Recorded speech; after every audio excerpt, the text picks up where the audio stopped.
The story is told of a mother who called her daughter, but her grandson, Jimmy, answered the phone instead. "Hi, Jimmy.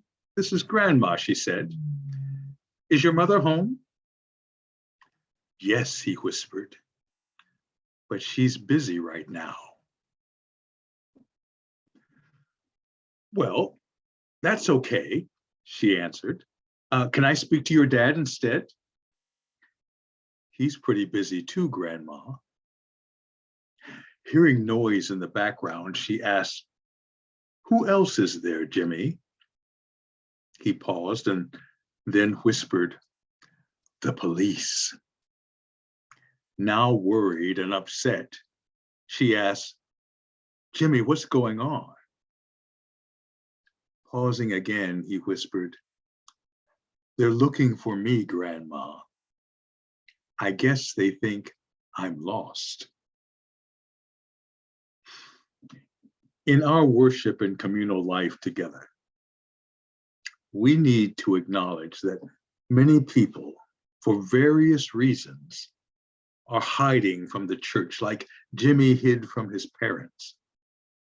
And if they build up their courage to attend worship, it's usually to see if anything has changed since their last unpleasant encounter, and therefore would prefer to go unnoticed.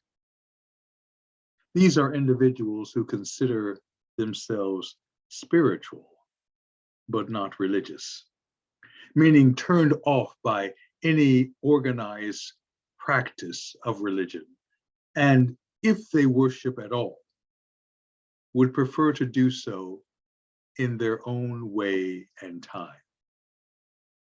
So spiritually, they keep their heads down and their worship private. However, there comes a time when our desire to go unnoticed must give way to God's desire to be known through us. As a youth, I was deadly afraid of public speaking, preferring to let my writings speak for me, until I met Eva Weiner, my high school English teacher and coach of an award-winning speech and debate team. She drew me out of my shyness, convincing that the writings I hid behind would be more effective if listeners personally knew the person and heart that conveyed them. She also believed that every child should be fortunate enough to have a Jewish mother and designate herself as my own.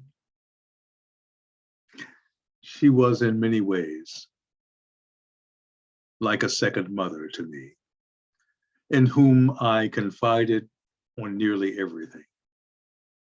And when I felt called to studies leading to ordained Christian ministry, it was this Jewish mother of mine whose blessing I sought and cherished most of all. Her blessing came in the form of advice. She said, "Lead with your heart, and the rest will follow."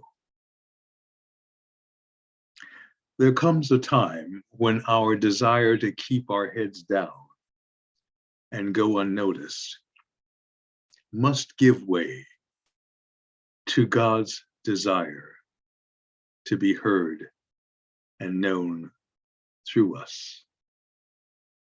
We normally associate the parables of Jesus concerning the lost sheep and the lost coin to those spiritually separated from God.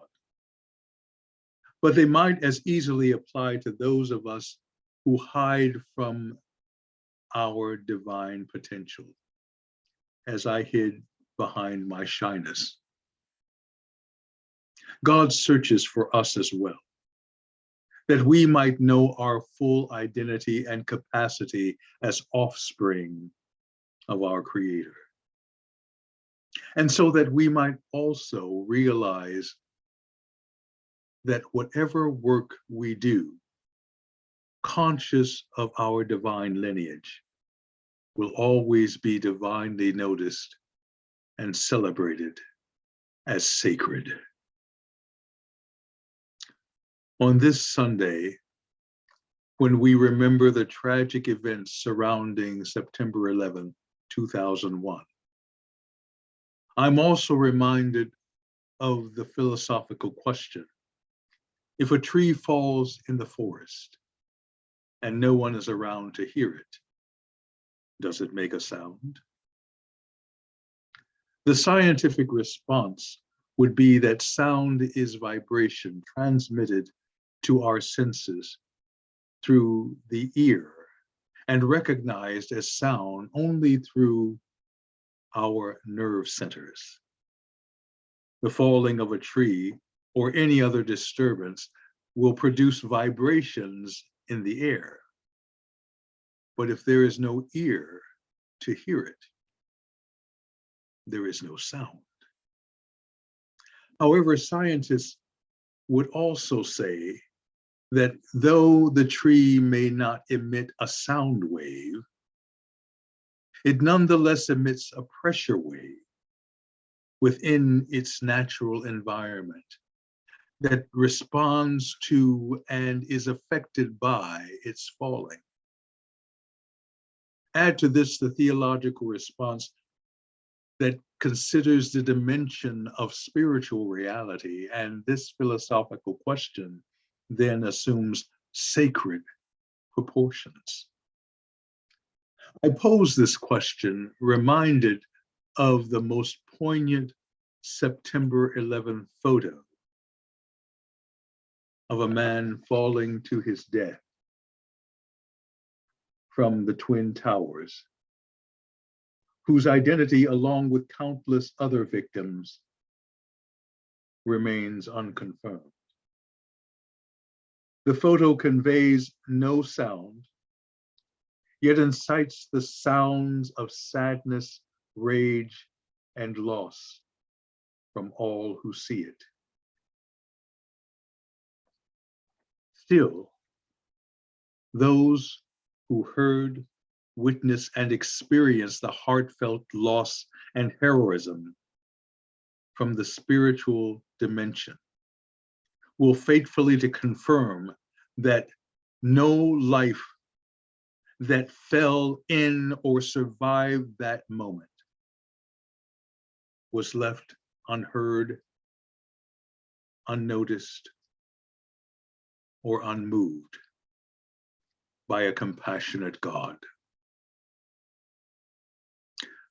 Your life is so precious, so priceless, that God, without inhibition or hesitation, would search for you and celebrate your redemption.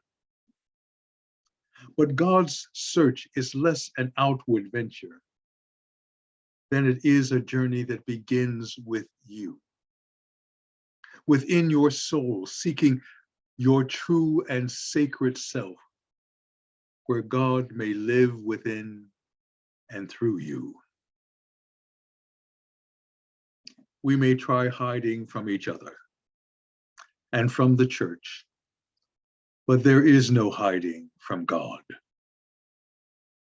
Where can I go from your spirit, says the psalmist? And where can I flee from your presence? Search me and know me. Know my heart and lead me in the way everlasting. Amen.